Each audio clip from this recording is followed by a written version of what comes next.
Good afternoon, everyone, and thank you for joining us. My name is Allison Green, Manager of External Exhibitions and Public Programs. Thank you for joining us this afternoon for the League's live talk series, and our additional thanks to the New York City Department of Cultural Affairs, whose generous support makes this series possible. A reminder that today's talk will conclude with a Q&A with our speakers. To contribute, submit your questions as Facebook comments right here in the live stream, and we'll get to as many of your thoughts and questions as we can at the end of this program. Our topic today is timely. It is back to school season, with fall classes at the League beginning again next week, both online and in person. It is, however, a changing world for artists and those who engage with and study art. We know that part of this has been due to the pandemic, but the challenges we have faced over the past year and change are not new or unique to today's situation. They are part of a larger conversation throughout the arts. This conversation is about the vital cultural work that must be done to create the artistic and scholastic communities that we want to see and to be a part of. To discuss this work as it is in motion, we are joined today by founding organizers of Art.coop and co-authors of the report Solidarity, Not Charity, Arts and Cultural Grant Making in the Solidarity Economy via Grant Makers in the Arts. Caroline Woolard and Nati Linares, thank you so much for joining us today. I'm going to give a few words to introduce both of our speakers before I pass it over for their main discussion. Nati Linares is a communications and culture organizer at the New Economy Coalition, a network in the US building the power of the solidarity economy movement. Linares comes to the solidarity economy movement after a decade of witnessing inequities in the music and media industries while working with diasporic and misrepresented artists. She tells the story of people resisting capitalism and building new systems, especially creating a culture of revolution. Caroline Woolard is the Director of Research and Programs at Open Collective Foundation and is an assistant professor at Pratt. Since the financial crisis of 2007 through 2008, she has catalyzed barter communities, minted local currencies, founded an arts policy think tank, and created sculptural interventions in office spaces. And make sure you stick around until the very end of the presentation because we will be sharing links to more of Caroline and Nati's current active projects. So Caroline and Nati, at this point, I will invite you to join me on camera. Hey, thank you, Allison. Thank you so much, and I will see you at the Q&A. Caroline, over to you. Great. Yeah, I wanted to start with a visual description. I'm a white woman with short brown hair in an apartment space that's pretty empty. I just moved in. It's in Berlin, Germany. I have a black tank top on. And Nati and I wanted to start by thanking Allison Green and Michael Hall, especially at the Art Students League. It's really important to us to share the work that we're doing in as many art spaces as possible. And we're especially interested in the Art Students League because you have a long history of experimenting with the format, both the pedagogy and the conditions logistically of how artists can learn. So hopefully the presentation that we give will inspire people to think differently about the way they're organizing and teaching one another, and also to think about the logistics of how you create art schools today. So I'm going to pass it to Nati, but again, thank you so much, Allison and Michael. This generosity and rigor that you hold is something that really matters to us. And yeah, we're happy to be here with you. All right, let me share my screen. Great. Thanks, Caroline. And hi, everyone. I'll do a visual as well. My name is Nati Linares. I am a brown woman wearing oversized glasses and glass earrings based on unceded Nipmuc and Pocumtuck land in Western Massachusetts. But I'm originally from New York City, so I'm really excited to be speaking with you all and to learn about the incredible history of the Art Students League of New York. So Yes, solidarity, not charity. Arts and culture grant making in the solidarity economy. This is a report that Caroline and I co-authored this year for grant makers in the arts, which is the industry associations for arts fundraisers and grant makers. You know, with COVID and the looming cultural depression of the pandemic within a pandemic, many people, including, you'd be surprised, arts grant makers wanted to figure out how could we center artists and culture bearers in systems change work, in challenging capitalism, in imagining post-capitalist institutions. And so Caroline and I are not folks from this world, but we decided we are from the world of solidarity economy, and we are connected with folks that are building worker cooperatives, doing land experiments, like you heard in our bios, starting currencies. And we applied for this RFP to help educate grant makers on how artists and culture bearers have been central to building this new economy and solidarity economy. So we'll get into a little bit of that today. First, we want to acknowledge that when we took this project on, next slide, Caroline, we were mothers of two small children, literally two small babies. And we were holding our son's hands as two mothers through the pandemic within a pandemic of the racial uprising. And we acknowledge that this is intergenerational work. And we, you know, as we gather here today, we invite you to sense the many heartbeats that flow through this work. This isn't something we invented or are innovating in any way. This is really just synthesizing histories and legacies that we're building upon, and really hope that you will come into this work seeing yourselves as kind of torchbearers of that work as artists. Next slide. So this is an invitation for a long process of transformation together. And we acknowledge that we stand on the shoulders of those who have used solidarity and cooperative economics and culture in the struggle for liberation. And we hope that you are familiar with some of these names of folks that we feel lead the way for us. Claudia Jones, you know, Ella Baker, Fannie Lou Hamer, Lorraine Hansberry, incredible playwright and artist and organizer, Victor Jara, who was killed for his art. This is serious work, and we hope that you see yourselves in this line of tradition as well. And we acknowledge that, again, we're standing on the shoulders of these folks. So please take a moment and reflect upon these folks that make all of our presence here possible as we face these very tumultuous times and understand the role of arts and culture in organizing for this new world. Next slide. And so this report with grant makers in the arts, the aim was really to identify what is the solidarity economy? What is alternative economics? What were some of the patterns in this work, principles to promote? It's 120 pages. We don't expect you to get through all of it, but there is a video that we'll watch together as we move on. That, you know, we're really proud of this work as a foundational document, just to put some language and framework to what we're talking about. And so, as you probably all know, the culture sector is actively seeking alternatives to the status quo and to business as usual, to Basquiat's getting hawked for diamond companies and billionaires. This can't be life, as Jay-Z once said, but it is life. And so this report is about the ways that arts and culture institutions can engage in systems change work that address root causes rather than merely symptoms of cultural inequity.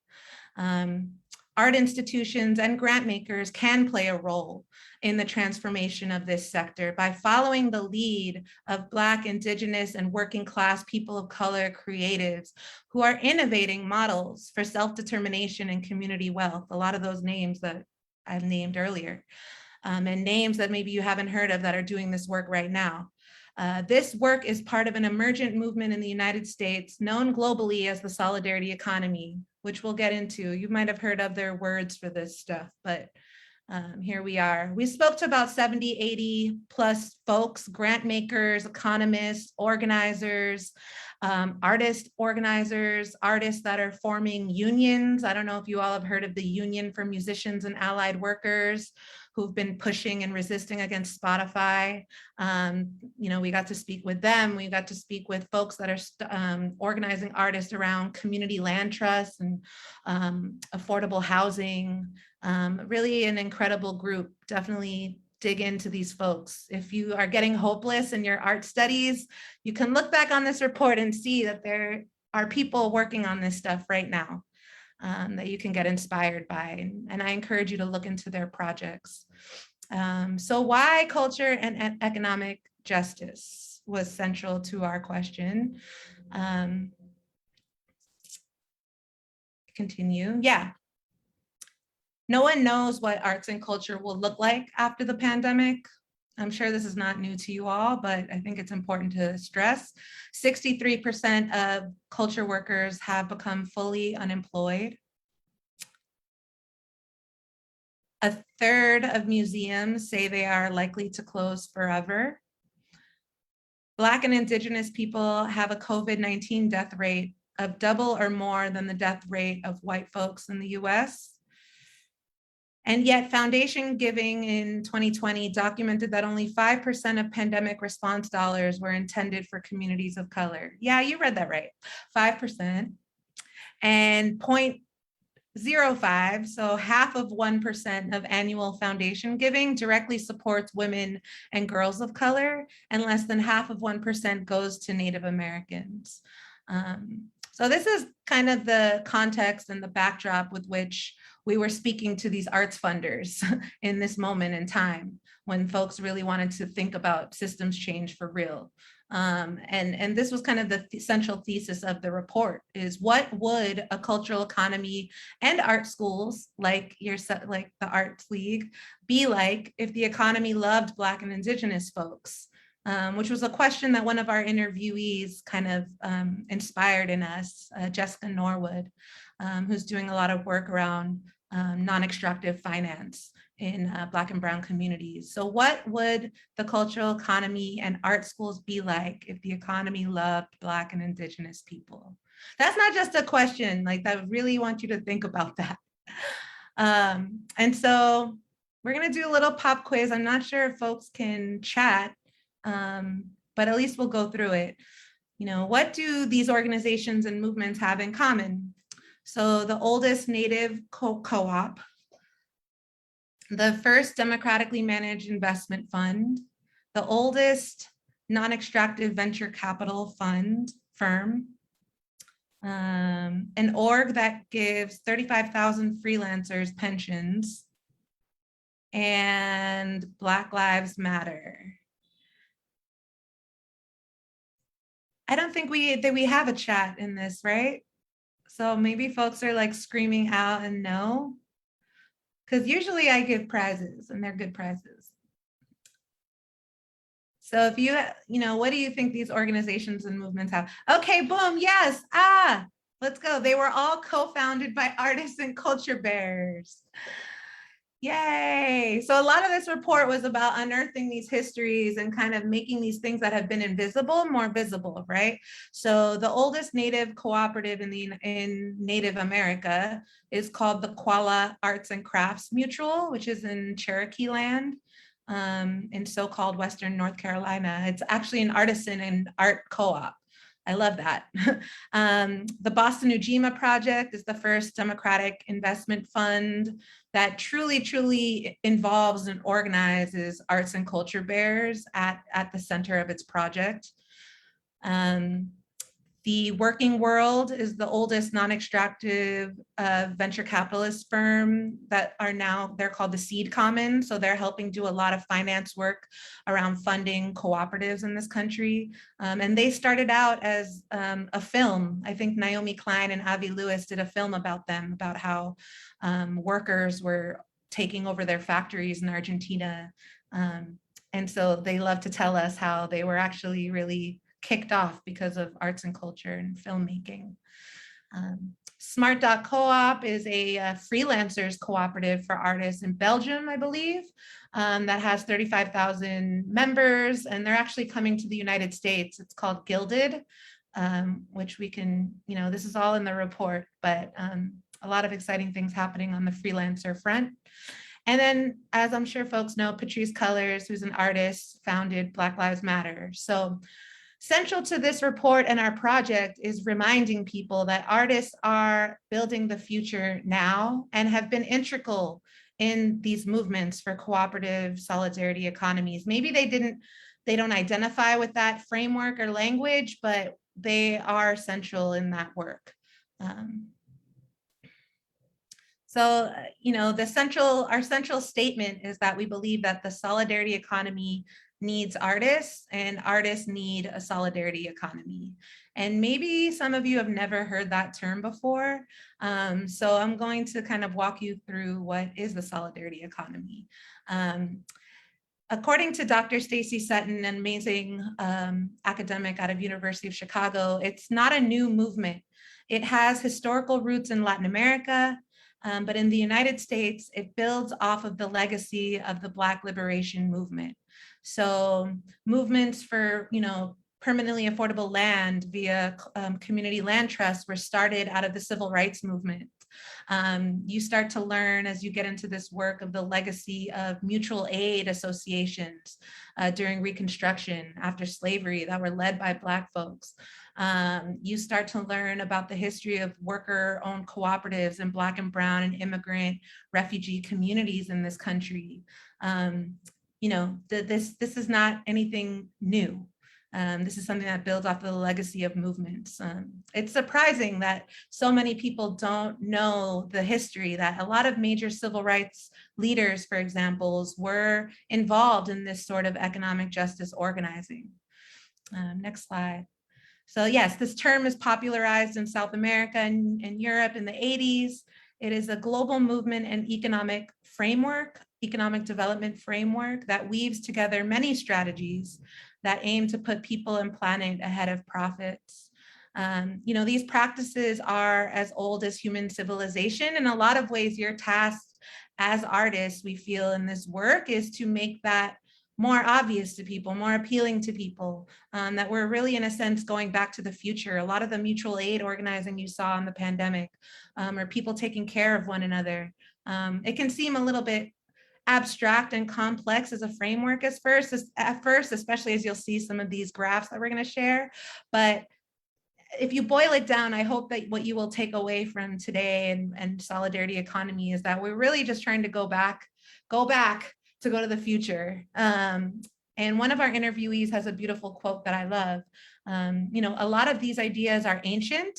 It's about excavating that history, right? How important are you all as creators and artists in excavation, right? We're not trying to create something from scratch or perform magic. We're discovering some ways of being we've known that have been terrorized out of us. And we're combining it with newer ways and newer technologies, and we're practicing it every day. So the core principle of solidarity economy is, if you don't remember anything, it's community control of our resources. So that's not just food and power and land, but we, as you all I'm sure feel this way, arts and culture is an essential resource.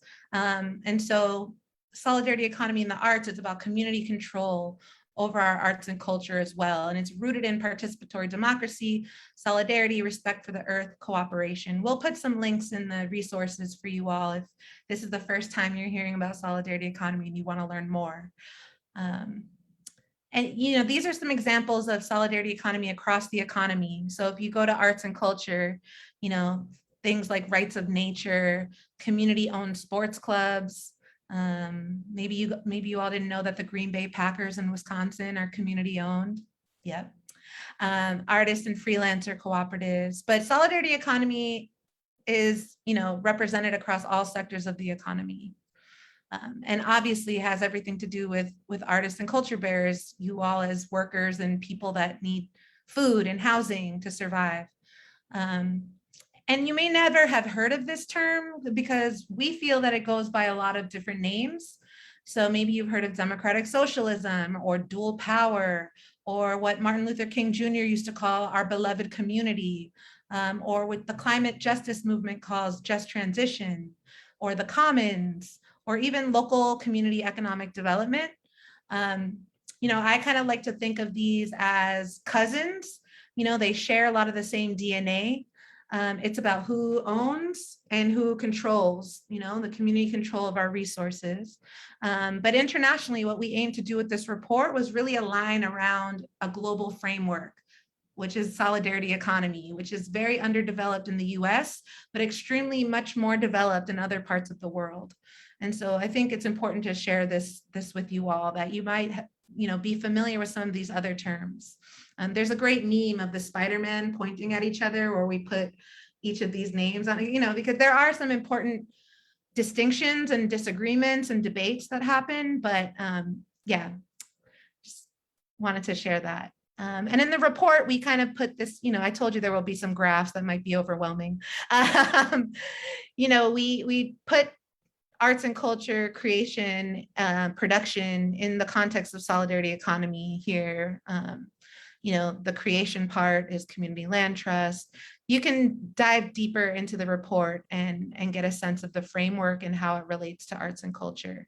And part of the report was really also laying out that this work is happening all over the country. So I mentioned the working world earlier and the seed commons. This is a great map of some of the seed commons projects around the country of funding co-ops and connecting them with one another.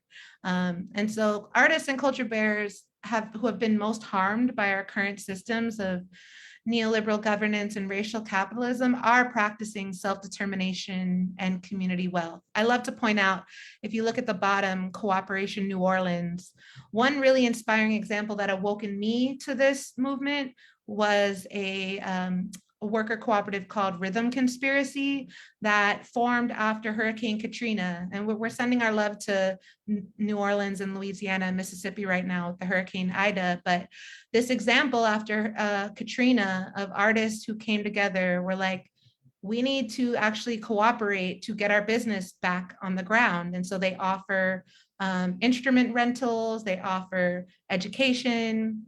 And I love this example of when there was kind of this chaos, natural disaster moment of how people have to come together in cooperation. And so this gives you kind of a great visual of all the different things that are happening around the country. Next slide. So like I said, solidarity economy, all these other words, what do they have in common? What do mutual aid networks, housing and worker co-ops, participatory budgeting, public banking, time banks? At the core, it's community ownership, which is who owns, who stewards, and who controls, democratic governance for political and economic and cultural power, which is what I feel like our contribution via the report has been, is to tie in the cultural power piece of this. And we big up Nomaka Agbo's theory of liberation when we talk about this work. So yeah, I love to talk about this piece of art because Caroline's going to be speaking next, and this is Caroline's work. And when I first got into solidarity economy organizing, I had worked 10 years previously in the music business and experienced how exploitative and messed up the economy was, especially for Black and Brown musicians. And I was getting into this world of co-ops and solidarity economy, and just, it's a lot. It's maybe you all have a headache right now of all the big tent vision framework, right? Because the economy is everywhere. And it can be so overwhelming. But then I met Caroline through this poster and was like, this poster made it so clear to me of what it was we were working for, right? Like, I don't have a boss. I'm a worker owner in a co-op business. I don't have a landlord. I'm a member of a land trust or an intentional community. I don't pay for school. I participate in self-organized schools and demand free education. I don't hoard my stuff. I take part in tool shares and barter clubs and clothing swaps. I don't buy food that kills. I'm a member of a food co-op or a CSA, community supported agriculture, and community garden. And I don't let my bank profit off of me. I joined a credit union, so my money stays in the community. And this, I don't know, I just had an epiphany, like, this makes total sense to me. It's so clear of what it is we're fighting for. And that's when it became really obvious to me that we need more artists and culture bearers creating works like this, arts and songs and TikToks and video games and film, in order for this to really reach the mass imagination. And just so proud to be on this journey with you all and with Caroline as well. And hopefully this has been a good primer into solidarity economy. And I'm going to kick it over to Caroline now. Cool. Yeah, thank you, Nati. And this is something I got to make with Solidarity NYC. I was like learning about the solidarity economy, and I was like, wait, is this what you mean? Because I think a lot of us as artists, we already do this, like in order to just get by and be in community. But I didn't know that it was connected to this larger movement and that it was global and much stronger in other countries. So yeah, I think as we're going through this, probably a lot of it feels obvious, but then it gains power as we connect across sectors and across regions to know that there's actually infrastructure and also support that you can get when you mobilize at a large scale. So I'm going to go relatively quickly through this part of the report. It does apply to art schools, but know that we're going to go quickly and then we're going to get into a video and then we're going to get to chat with you all. So what we say in the report after talking to all these people, like 100 people that Nati was mentioning, is that this is what needs to happen for art institutions. We really think that there's a movement for internal work and governance that institutions can do to embrace systems change and conduct a power analysis. So you're not just responding to the current crisis, like whatever it is, something is always happening. You're looking at what you need to change on a deep level, an institutional level, in order to be part of a future that is more equitable and that actually we can all thrive in. And also many people talked about new tools and investment and endowment shifts that need to happen. So if you're an artist, you probably know that if you've ever gotten a grant, it's very small and you have to apply again immediately. So artists told us again and again, okay, art institutions, you need to commit to long-term work with multi-year grants and also loans and equity, because a lot of co-ops are structured as LLCs, and honestly, we can make money on our own. We don't have to wait for a nonprofit board to make a lot of money someplace else and then give us 5% of their profit. We can make money. So a lot of people, artists we know, are forming co-ops right now, especially in New York City. If you want to connect with some of them, we can talk about that in the Q&A. And that means that these arts institutions can also make investments in the business in addition to giving multi-year grants.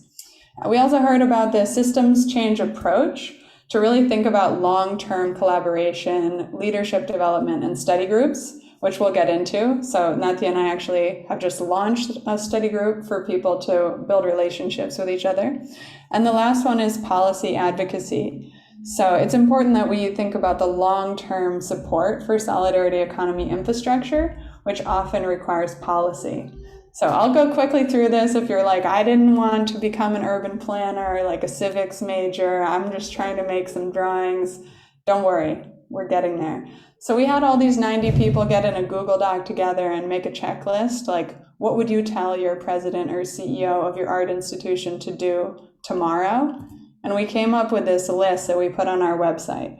So if you go to Art.coop, and then you click on report, it's in green on the top nav, you'll get to this list of examples. And we're not going to go into all of them because many of you are not leaders of arts institutions, but if you're making demands of those institutions, you might want to look at that list and know that over 100 people have supported those. We also made a video because we're visual people and we do not typically read tons of reports, so you don't have to either. I'm just going to play that so you have a sense of a visual way to explain the report. And this is also on the website. All right, let me make sure this is loud enough. And here we go.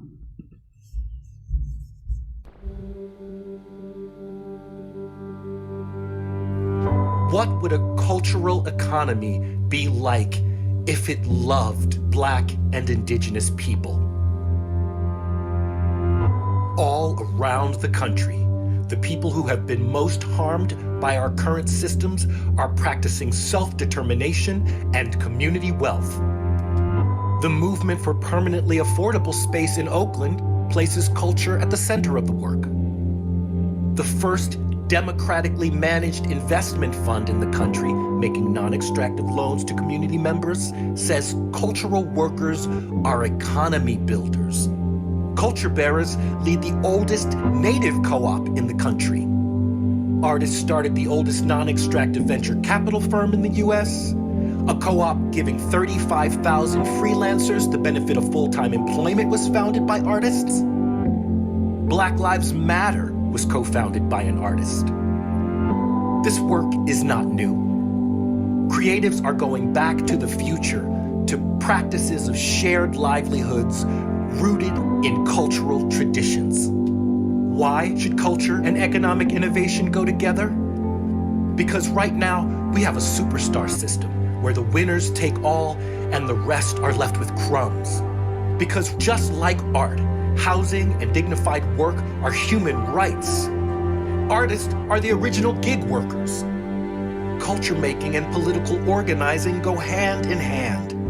We want a world where everyone's needs are met so everyone can participate in the remaking of culture and society. An artist living in a community land trust in New York City will have 27 hours a week to make art, compared to an artist in market-priced housing who will have 4 hours a week for art making. We must repair centuries of injustice. What do mutual aid networks, worker co-ops, community land trust, participatory budgeting, and time banks have in common? Community ownership and democratic governance that builds political, cultural, and economic power. When these hyperlocal initiatives get together, they have enormous power. This emergent movement goes by many names.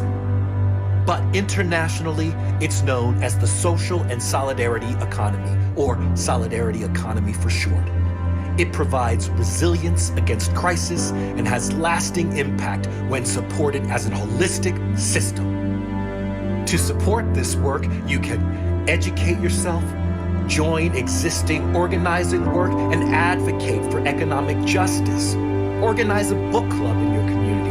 Read the book Collective Courage. Study toward action. Find your local credit union, worker co-op, or time bank and join it.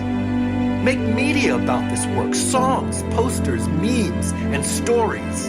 Make gifts and loans of time, art, and money to seed these groups. Follow the lead of grassroots organizers and commit to long-term support. Advocate for legal and fiscal policies that enable the solidarity economy to thrive. The people who have been most harmed are creating community-controlled, hyper-local economies that are resilient amidst crisis. The systems that artists want are not only possible, they already exist and can be strengthened and cultivated with intention. Learn more. Art.coop. Okay, great. And you can see some of the amazing people that we got to collaborate with on that. So let me go back to this. That gives you a sense of what's happening on the website. And now we're going to talk briefly about, about the learning. And Nati, can you say a little bit about the structure of this? Sure. You know, we got this from one of our interviewees. There's a whole movement in the journalism space around media reparations and doing a lot of study and unlearning around how journalism contributed to a lot of the terrible violence against Black and Brown folks. And so we learned from their kind of process around, I think oftentimes in organizing and social justice space, we move straight into, or what can we do to organize and what campaigns, and we need to advocate, and smash, smash, smash. But before we can do any of that, we're really inspired by this idea of like, we need to socialize and meet one another. Like, it's great to learn about the legacy of, the Arts League, for example, and get to know and understand our history within that context. We need to gather.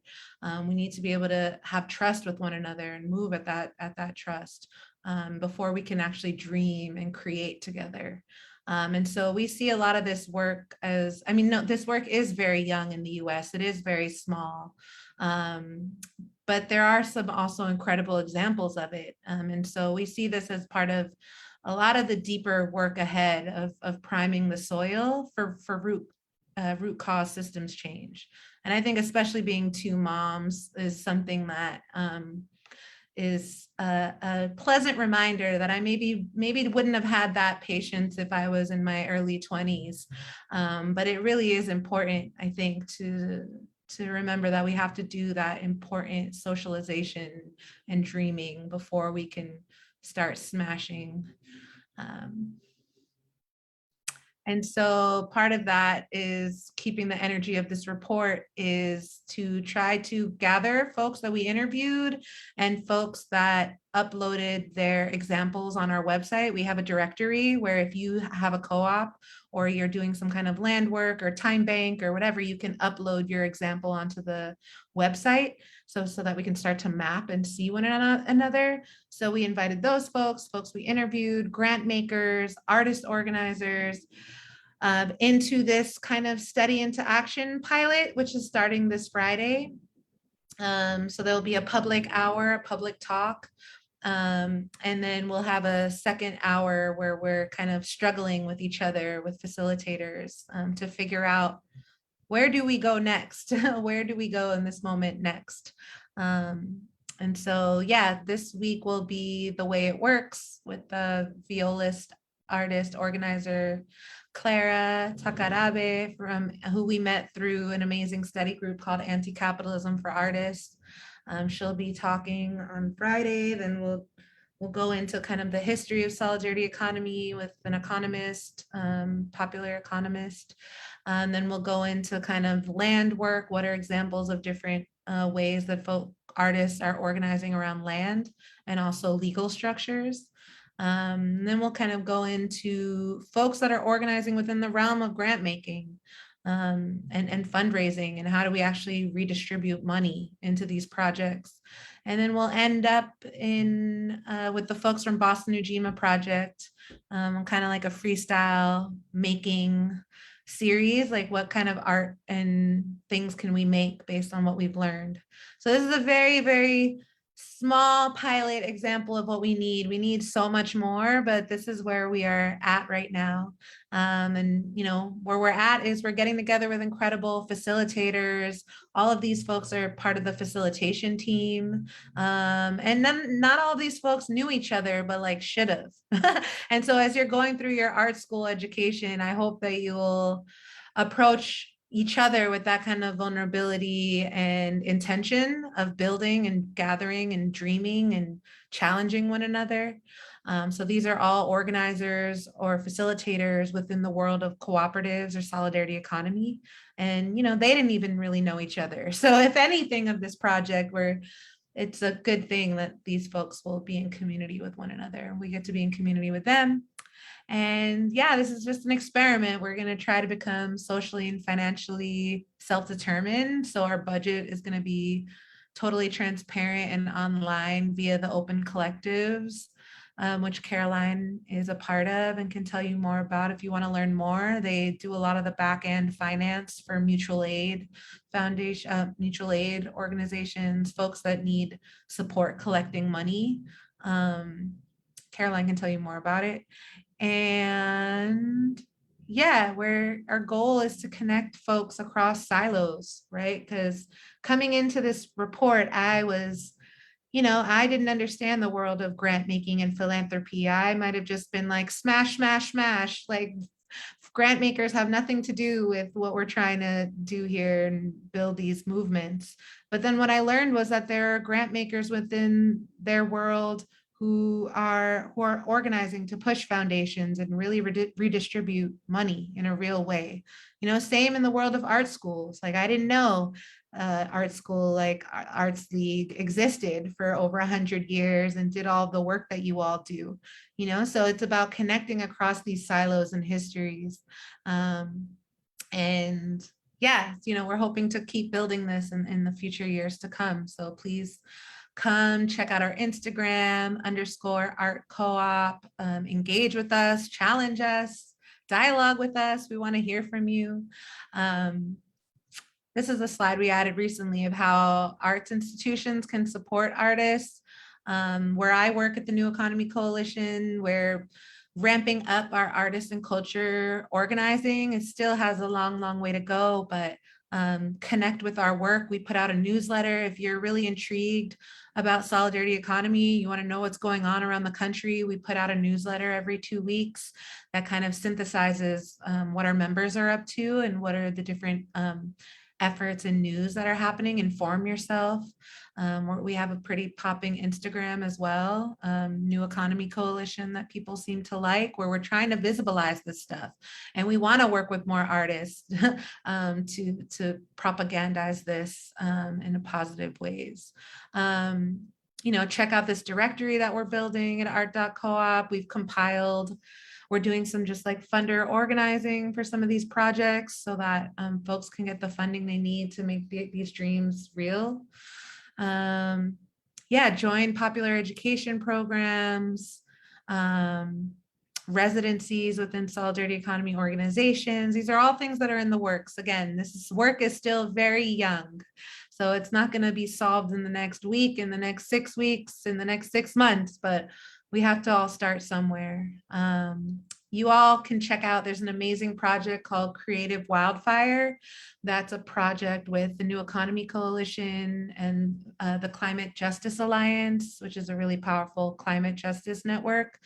And they're working with 20 artists and they're doing like some pop ed on economics and climate justice organizing. And then the artists they'll put out some works based on what they've learned. And so I think this is a really exciting example of how you all as artists can get involved with popular education and actually creating works that would be in support of these movements. So creativewildfire.org, and there's some really inspiring things happening with the Green New Deal organizing. They're funding 9 artists to make art about the Green New Deal, including the Minister of Culture of the Black Panther Party, Emory Douglas, is involved in this. So, you know, keep an eye on that, uplift that, amplify that. I think it's really important that you all know how artists are working with movements hand in hand. And so we're about to move into the Q&A. You can ask us anything. We are very vulnerable. You know, Nati and I started working on this, I guess, in November. So it's been November, December, January, February, March, April, May, like 7 months. We only met maybe once in person. So you can ask us anything about what it's like to be a creative organizer, what it's like to write a report as an artist, how we survive, anything. We are very open. This is unfolding. This is a real like process moment for us as we're holding a lot of energy. And we can also plug you into other things happening in New York City or wherever you're located. So think about the questions you want to ask. We're going to open it up. And just as a reminder, there are some pretty amazing people you could connect with on Instagram and Twitter. If you follow us, you'll see also opportunities, fellowships, funding. We're posting a few ones coming up that are looking pretty amazing. So yeah, we're going to move back. I think Allison is going to read your questions out loud, and we're excited to hear what you want to know. Yeah, thank you so much for hosting us. I'm going to stop sharing my screen. Thanks, Allison. Great. Thank you both so much. My mind is alight with so many intersecting ideas that we've discussed. And Caroline, thank you for underscoring your generosity with receiving these Q&As. I will just underscore that for our audience tuned in. Be bold with your questions. We absolutely want to hear them. They can be small and personal or anecdotal details to some of these larger heady topics that we're talking about. So please be very liberal and continue to send us your questions. I'm going to start actually with something that has made me really curious as I'm listening to this work being done. What we're talking about in a large way is the reforming of systems. And I'm so struck, Nati, by this idea that we're priming the soil, and this work is certainly going to be intergenerational. And because we're focusing a lot on artists and cultural workers who are forming their careers and working together now, I'm really curious what your thoughts are on early education, particularly with you both as mothers. I'm wondering, like, how does this reform and restructuring of thinking start in smaller children? I'm asking myself that question every day, Allison. In a lot of these spaces that I'm in, I will actually be that person that's like, where do I send my child to get some of this education besides me and my partner, who I'm very lucky is a popular economist. So they will get these ideas in the household, but for everyday folks, I think it's a big conversation that I've heard get asked at a lot of these different co-op conferences. I think we have a lot to learn from kind of the abolition movement, like Project Nia and Miriam Kaba. They have a really extensive like youth organizing effort. They put out this really inspiring zine for teenagers recently called Cosmic Possibilities that actually has an incredible section on cooperatives. And so I think we're still, like I said, very young and have a lot to learn from other movements. And many people are posing these questions. I don't think that there are more questions than answers right now, unfortunately, but there is also an inspiring legacy in this country. When I do pose the question, I learned that there's a co-op camp in rural Michigan that formed out of the 1930s. That is a cooperative itself. It's structured as a cooperative because a lot of, we have a lot of amnesia in this country around our history. But this country voted for a socialist, about 1 million votes in the 1930s. There was a movement of not reform, but revolution in America. And there's still some of these institutions that exist, actually, including this summer camp.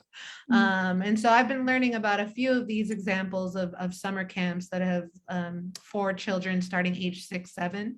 But it's not institutionalized in curriculum. I think a lot of Caroline's work is to talk about what we can do around curriculum and art school. So Caroline, I don't know if you want to say anything to that as well. Yeah, thank you, Nati. I completely agree. Yeah, and I think, I was just pulling up, actually I have to write another report. I'm doing it with a research collective, and in it we say, of course, economic justice is racial justice in arts education. And we were looking at the stats, and non-white school districts get $23 billion less than white districts, despite serving the same number of students. And so you can see another stat is 26% of young Black adults received a childhood arts education in 2008. And that was a huge drop from the 1980s. And it was only a 5% drop for whites in the same time period. So we can see like the segregation that happens in housing and that channels into public school directly affects people's ability to imagine themselves in the creative sector. And of course, so many people learn from family, from ancestors and community outside of schools and have walked out for good reason. But at the same time, if we don't have an hour of art at the minimum, and if we don't integrate arts-based learning into all subjects, it's already, a very colonial and very, I'd say like not supporting all the neurodivergence and brilliance that's in the room. Like I know for me as a kid growing up, I couldn't sit in my seat. Like I was a kid who was standing in the back, like bouncing around. I'm very visual. I'm dyslexic. I can't, so arts-based learning is also the most accessible way to help people with differentiated learning styles and also different languages be involved visually, through dance, through song. And so I think there are so many reasons to bring in the arts, but yeah, we are very far from that. And I think it's good to remember the 30s and the cooperative movement. And I know there are tons of parents out there, like if you're listening and you're in a group with other parents doing your radical pedagogy, like during the pandemic in your pod, beautiful. Like, please put it in the chat that we can't see, because there are these amazing experiments. And we're all surviving with that play every single day with our kids. But it's in the backdrop of entire structural violence that doesn't allow people to get the nourishment that they need to see themselves in this field. Yeah, Nati has a good story. I want to say about Zemi and the way that he expresses himself with the singing. Oh, my son doesn't really talk a lot yet, but he sings so much and plays xylophone and tambourine, and like this is all inherently in us as children. It's just been such a nice reminder. Again, in the way that Nia talks about how these ways have been terrorized out of us, like they really have been, including our ability to be creative and create our ways out of these really embedded structures. Absolutely. Well, thank you for that. I think it's very worth noting that this work in this form is new, and that, you know, it requires our energy and our attention to continue it and to expand it. And also, it sounds, Caroline, like part of what you're saying is that, you know, a important first step in addressing some of these questions is doing this research and really understanding the statistics, like the hard numbers that we're working with here, which I think, you know, will speak to people really directly. I'm looking at our audience questions here. I'm gonna, this is a rather large question from one of our watchers. Words like culture, economy, urban planning, and political organizing feel like they are so big, huge systemic ideas that seem to eclipse what a single individual might be able to do. What would you say to that person who feels overwhelmed by how large these ideas are?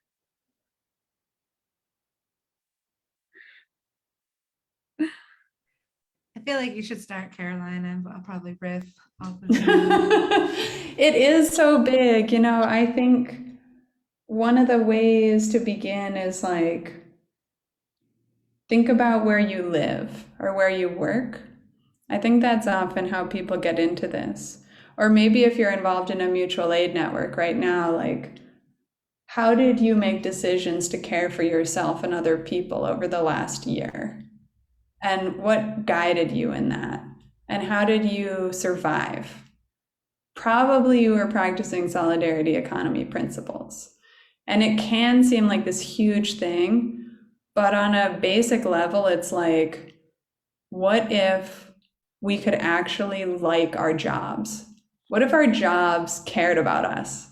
And beyond that, what if we actually voted on our boss, as Francisco, Nati's partner, says, you know, like, but it begins with the basics. Like, as an artist, you probably are involved in like tool shares or ways of swapping materials and trading art with each other. Like, those barter networks are also part of this.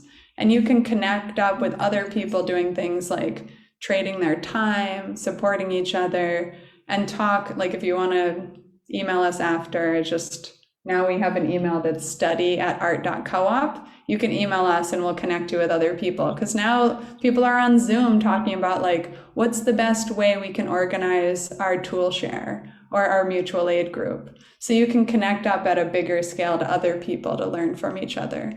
Yeah, it can feel really overwhelming, but I'd start with like, where do you live and how do you survive by supporting each other? Yeah.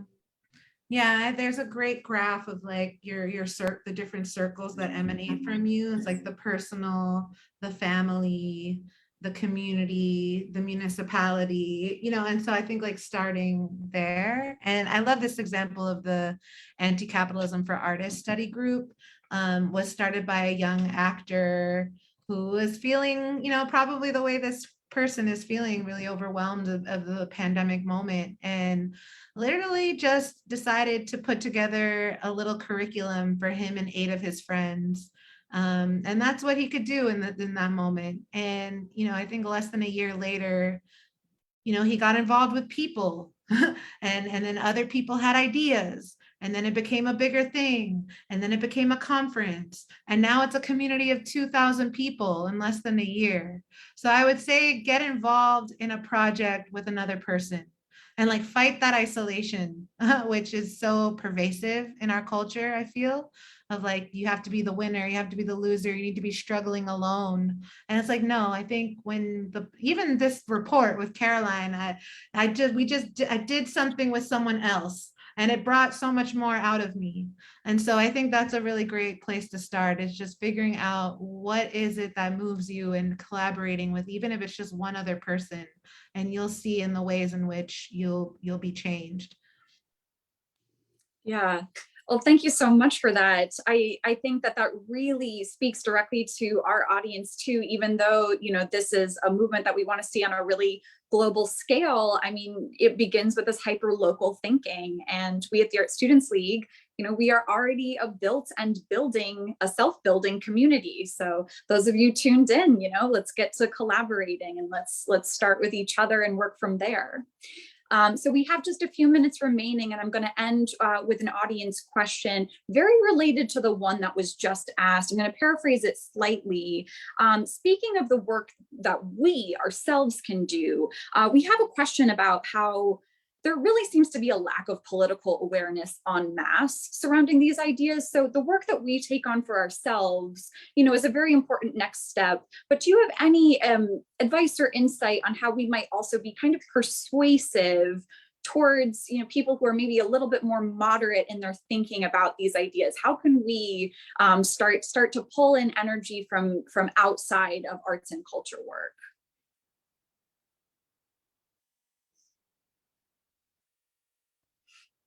Simple, right?